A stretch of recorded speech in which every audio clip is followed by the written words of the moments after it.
Hello and welcome back to my series where I am discussing growing up in the Apostolic Pentecostal Church. This is my third video in the series. The first video just details what Apostolic Pentecostals believe. The second video details what my experience was like in the Apostolic Pentecostal Church. And in this video, I'm going to discuss the reasons why I left and talk about what happened after I left as well.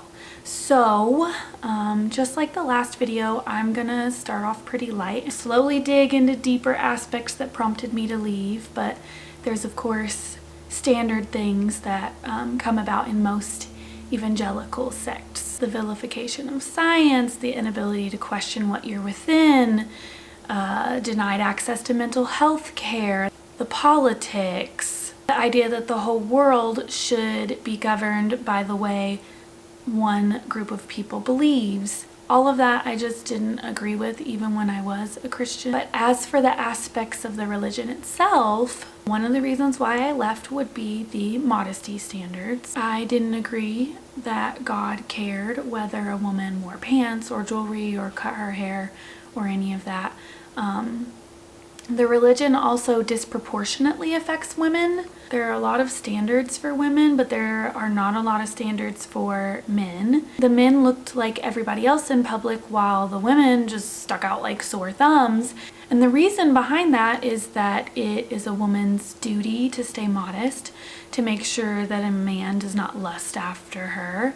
And I didn't agree that it was a woman's responsibility to make sure that a man didn't lust after her. Which leads me to my next point. It's a pretty sexist religion. And not only do women have all these modesty standards that to keep men from lusting after them, but they're also taught to be submissive to men, submissive to their husbands. My mom was a really submissive wife who left all of the decision making up to my stepdad.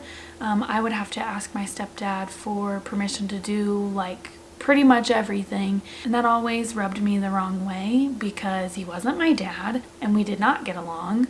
So I hated having to go to him for everything, even the simplest things that my mom should have been able to say if I could or could not, like just going and staying the night at a friend's house. Like those are decisions my mom should have been able to make as my biological mother. But nope, because you have to be submissive to your husbands. That wasn't a thing. And I don't like that. Now, I don't know about like regular Pentecostal churches, but as for UPCI, Oneness, Holiness, Apostolic Pentecostal sect, they don't believe in female pastors, and they vehemently believe that women should not be in positions of leadership. They should not be figureheads. I was taught from a really young age that women shouldn't be pastors, women shouldn't be presidents, that only men should be, and all that jazz. And that shit just don't vibe with me because I see women as equal to men and I see relationships as 50-50. Additional to the modesty standards, there are the holiness standards that I didn't agree with. I didn't think that it was wrong to listen to secular music or watch Harry Potter or go to the movie theater. To me, these holiness standards seemed trivial, but these trivial things are very serious offenses in the Apostolic Pentecostal Church, which is another reason why I left. The Apostolic Pentecostal Church is very legalistic, and legalism is a very vital part of this religion. You must abide by these rules and standards, and if you don't, you're going to hell. And don't you dare question these teachings or try to rationalize them, because then you've got a spirit of rebellion in you and you got to get your heart right with God. I also didn't like that they believed that they are the only ones who are right, that everyone else has it wrong and everyone else is going to hell. I think that that is ridiculous. This legalism and this idea that they were the only ones that had it right made the church very judgmental. Oh, you went to the movie theater, you're going to hell. Oh, you wear a skirt above your knee, you're going to hell. and everyone's salvation is always in question. People in the church were always keeping tabs on one another and scrutinizing everything that one another did and gossiping about it. They would talk behind each other's backs and vilify members of the church to other members of the church. They would ostracize people who didn't fully conform, and it was just a toxic environment to be a part of. I believe that everyone is on their own journey, and I don't think that you should force people into your belief system through ostracizing them or judging them or making them feel like they're lesser or that they're wrong. And not only would they ostracize people within their own walls, but certainly people outside of it. They have a very us versus them mentality. They wouldn't fellowship with people who didn't believe exactly the same way that they did. They would ostracize old friends. They would ostracize family or limit their exposure to people who didn't believe the same way. And they would purposefully not make friends with people outside of this bubble. Not only did they get people to submit by these means, but most notably, they did so through fear. And this is probably the biggest factor for me personally. As I stated in the last video, I do have an anxiety disorder. So my response to fear is quite strong. Therefore, living in an environment where your lifestyle is entirely governed by fear, that was really hard on me. Everything has demonic spirits and everything's gonna send you to hell, and you constantly have to walk on eggshells because people are always evaluating you as if you're under some sort of microscope. And then of course there's the sensationalism. So all of the anointing of objects and people and faith healing and seeing vision and someone speaking in tongues and then someone else interpreting it as if they're the voice of God, screaming and crying and rolling all over the floor, speaking in tongues and in the spirit. It's all very intense and very disorienting. They believe that the Spirit of God manifests itself in you through speaking in other tongues. So if you do not engage in that sort of behavior, it's because the Spirit of God is not within you. So when you've got this strict legalism enforced by social punishment through means of ostracizing, demonizing, all that, and fear-based control combined with intense and disorienting sensationalism, all masquerading around as this beautiful gift from God, you can see how they're able to grab people, to warp them mentally and emotionally, and to do it so well that the individual actually thinks that it's of their own will and accord. It's manipulative, it's toxic, it's brainwashing, it's abusive. And once you see it for what it is, there's really no turning back from that. And I saw it for what it was. I saw it for what it was pretty early on. By the time I did leave, I'm pretty sure that everyone saw it coming. I know my parents did, I know my friends did, and I'm pretty sure the rest of the church did as well. I had been a praise singer on the platform for years with my mom, and I had stepped down from that and had a period of time in which I would go to church and refuse to participate. And of course the whole church noticed that. I would be sitting, minding my own business, and the church would literally surround me to where I couldn't leave and lay their hands on me and pray for me and speak in tongues, and like I'm this poor, unfortunate, lost soul that just really needs to be saved. So I'm pretty sure that everybody expected it to happen. I just don't think that they expected it to happen literally on my 18th birthday. So I think everyone, including my mom, thought that it wouldn't happen until I went off to college. But I literally threw on a pair of pants on my 18th birthday and pieced the fuck out. I was still in high school, taking college courses, working a minimum wage job. So I really couldn't afford to leave my parents' house, but I was lucky enough to have a friend who lived with her grandparents, and her grandparents were so gracious to allow me to stay on their spare futon in their office until I graduated high school and could move in with my grandparents who lived out of town. I did stay in contact with my parents. I did still see them. I do have a younger sibling, and I wanted to stay a part of his life. I held on to hope that one day my mom would realize that I wasn't gonna come back and we could heal our relationship and move forward, so I did still keep in contact with them. As for keeping in contact with other people in the church, there is so much variability there. Some people just completely stop talking to you. Some people slowly just kind of fade away. Some people talk to you in hopes that they can eventually get you back, and then they give up. And then there's some people who genuinely still love, accept, and care for you even after you've left. But unfortunately, those people are few and far in between. It's usually the people who found it later in life, or usually the people who are more casual followers that tend to keep in contact with people when they backslide, which is what they call it. They call it backsliding whenever you leave. And there's a lot of very hateful rhetoric that is spread around about backsliders from the time that you are little. So when you grow up and you become a backslider, you leave and you know the sorts of things that people are saying about you. You know the way that people feel about you because you were once one of them. So when you leave, it's really hard also for you to keep relationships with people because you know how they feel about you, because you've heard them speak about backsliders before in such negative context. And regardless of what kind of relationship you had with someone before you left, you really never know which person's gonna be which. You could be so close to somebody and they could just drop you. Or you could have someone that you weren't super close to that is there for you whenever you leave. So you just never know which person you're gonna get. It's really a gamble, like rolling the dice, man. You never know.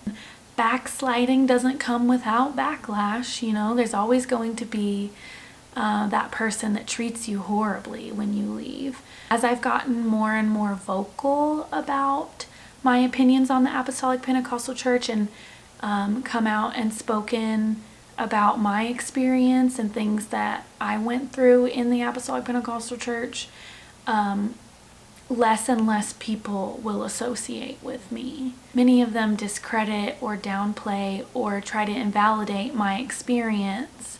You know, I had even people that I was friends with throughout childhood and throughout adolescence that even though they've grown up and don't necessarily subscribe to all of the standards of the religion, they still attend them, and because their experiences were different than mine, or because they are still a part of that organization or have people who are a part of that organization, you know, they say things like, oh, it wasn't that bad, or oh, your mom was just doing what's best for you. Stop playing the victim and everything. It doesn't matter how close you are to someone. It doesn't matter the details that they may know. And some people are still going to attempt to downplay or discredit you. So a lot of people won't talk to me anymore for various reasons. Honestly, don't let the door hit you where the good Lord split you, am I right? I used to be really bothered by it and really hurt by it, but now I just view these people as not true friends and not true family, and you know, it doesn't affect me anymore, and I'm okay with it. Sometimes it's people that you know that treat you this way, and sometimes it's even people that you don't know. Everyone in the Apostolic Pentecostal Church knows everyone, especially when you're in small towns. I remember one time I was shopping at Walmart, and I was of course wearing pants, and this random Apostolic Pentecostal woman recognized me from knowing who my mom was, and she came up to me and she looked me up and down and she was like, "Are you not in church anymore?" I was like, "No, I go to a non-denominational church now." And she quickly turned on her heels and called back at me, "You're gonna regret it." And Y'all, like, I didn't even know who this bitch was. And come to find out, she was some dude's wife that had gotten into the religion after sleeping with her neighbor, who was now her husband, while he was married and his wife was dying. So, of course, she was in the perfect position to be judging me, but that's typically how it goes. Despite everything that happened in my upbringing and after leaving, I was still a Christian. I just knew that the Apostolic Pentecostal Church had it all wrong. So I attended church regularly and I loved the Lord, and I felt a little bit better about my viewpoint on what religion is and what God is. But my boyfriend at the time, now husband, we had been to a few churches, and we had either left because we didn't like it, or something controversial, or some scandal happened that made us want to leave. And so after a while, we just kind of stopped going to church, and we said that we would find another church, and then we never did. We had been questioning a lot of things because of how people in our lives that had been believers had treated us, and how we had witnessed believers treat other people. So we never did go back and find a church. And we kind of unintentionally went on our own spiritual journeys after that. My husband eventually just realized that he had only believed it for so long because that's what he had been taught. And he just was like, I don't actually believe any of this stuff. My transition was much more drawn out process. I started by studying other religions and other religious texts and finding similarities between these stories. And I just had a moment where I was like, what? Like, these stories are so similar, there's no way that you can determine which one's the correct one. So I studied the Bible itself so intently, because I was really trying to prove to myself that the Bible was the right one. Like, I just didn't want to let go. I kept finding all these contradictions within the Bible. So at that point, I just was like, well, there has to be some truth to all these stories, or it wouldn't be repeated in all of these texts. So I believed in a higher power. I just didn't believe in organized religion anymore. And then I tried to support the existence of a higher power using history and science, and I just couldn't. So then I became agnostic. I didn't necessarily deny the existence of a higher power. I just also didn't accept that there was one. And then eventually I was just like, yeah, I don't believe in any of it. So I'm atheist now. In case you guys were wondering, I moved to the other side of the country. I live somewhere now that I feel more aligns with my ideology and lifestyle. My husband cut off his abusive family, and I recently cut off my abusive parents after years of trying to make it all work. So yeah, it sounds like a sad ending, but really it's not. It's unfortunate that things have to be the way that they are, but it's so wonderful to know oneself. It's so beautiful to be able to be your authentic self. It is so amazing to live outside of toxic, manipulative, and abusive relationships and environments and really have the opportunity to learn and grow as a person. I still struggle with some things as people who have abusive or toxic pasts do, but I'm really proud of where I am, especially when I consider where I've been. And I'm really proud of the person that I have become. I'm really excited for the personal growth that lies ahead of me, and I'm so happy to be seeing the world with new eyes. I feel optimistic and free and unbound. Now I truly feel like I've been born again and been given new life. And I'm so excited to see where life takes me. So that's a wrap, guys. Thank you to everyone who has been a part of this series. Thank you to everyone who's watched my videos, who's reached out to me to tell me how excited they were for the next video, who's just reached out to talk to me about their experience, and people who have been able to relate. And thank you to everyone who's gone on this journey with me, whether you can relate to it or not. And as heart-wrenching as it's been to hear how common my experience has been to other people's experience, I'm really glad that we have a space to talk about these things. And for those of you who need someone to talk to, I'm here. You are more than welcome to comment on my videos, to email me, get on the ex-Pentecostal subreddit and talk to literally over 1,000 people who've been where you've been and are there to support you. I'm just so happy that people really appreciated these videos because they were hard. They were hard to record sometimes, but it's been very therapeutic for me, and it's also given me the opportunity to talk to people and to help people that are still experiencing these things or are struggling to overcome. I just don't even really know how to put into words how grateful I am that you guys have tuned in and been a part of this with me. So thank you for making my first YouTube series a positive experience.